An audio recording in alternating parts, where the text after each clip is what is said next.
Saya mau tanya apa? Saya punya teman kalau di masjid dia agak sopan, tapi kalau di jalanan dia sombong. Kalau di masjid sopan, kalau di jalanan sombong. Namanya Narisa. Ya. Gimana kalau punya teman yang bermuka dua, mukanya ada dua? Ya. Gimana kalau punya teman yang bermuka muka dua? Pernah lihat kan? Ya, pernah lihat. Mungkin di sosial media ada orang yang bisa ngubah wajahnya berkali-kali, wajahnya pakai topeng banyak, entar berubah warna merah, entar warna hijau, entar warna kuning dan lain sebagainya. Nah sekarang gimana kalau punya teman yang bermuka dua, mukanya ada dua? Enggak, tapi di satu tempat dia baik, di tempat yang lain dia berbuat buruk. Ketemu sama gurunya dia baik, ketemu sama temannya dia buruk. Di masjid dia sopan, di luar masjid dia sombong. Gimana kalau punya teman yang seperti ini? Bagaimana? Pertama, kita ingatkan kepada teman kita, ya, bahwa kebaikan itu harus dilakukan secara terus-menerus. Hari ini baik, besok baik lagi, lusa baik lagi, 3 hari kemudian baik lagi. Seseorang yang melakukan kebaikan secara terus-menerus, maka akan dicatat oleh Allah Subhanahu wa Ta'ala, ini penghuni surga.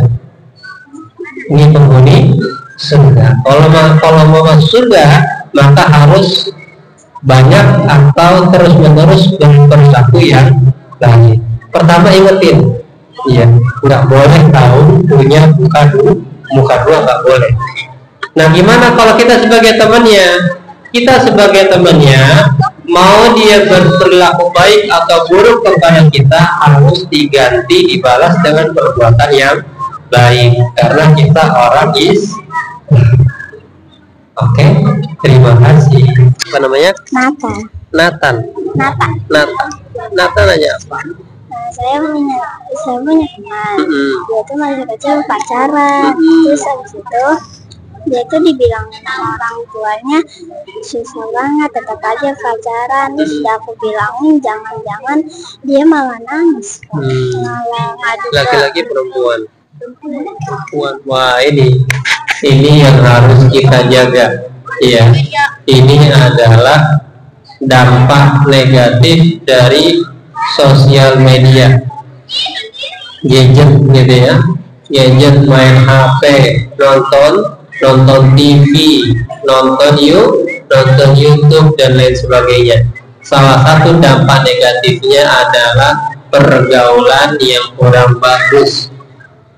Banyak di siaran televisi itu memberikan contoh film-film atau sinetron tentang anak-anak yang berpacaran.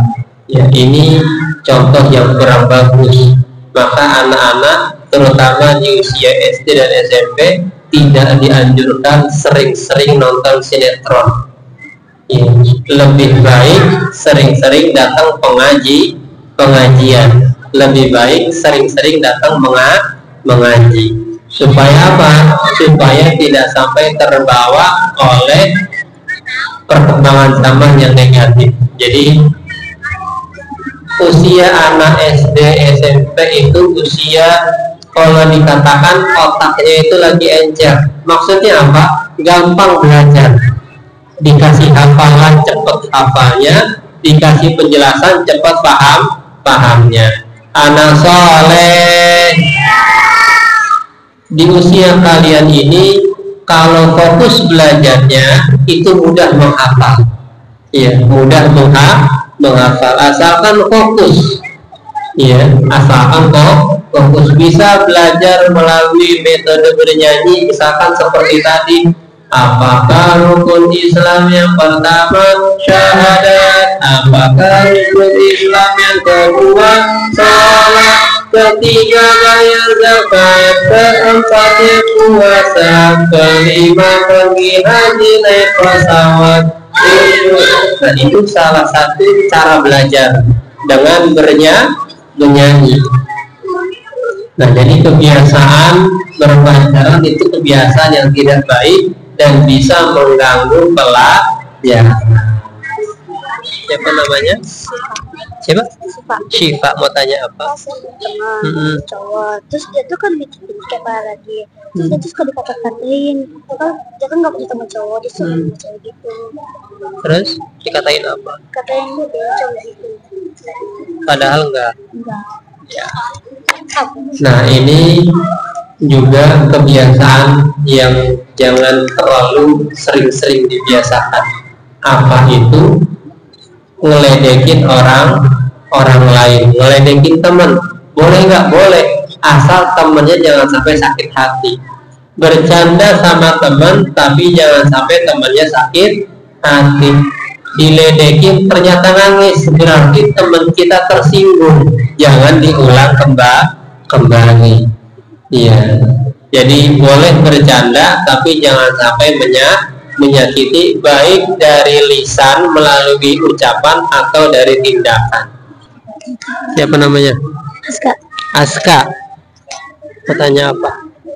Kenapa sih kalau azan zuhur azannya biasa, asar biasa, maghrib biasa, isya biasa, tapi kenapa sholat subuh kalau azannya ada sholat khairul minannya? Ini dia. Aska namanya. Iya.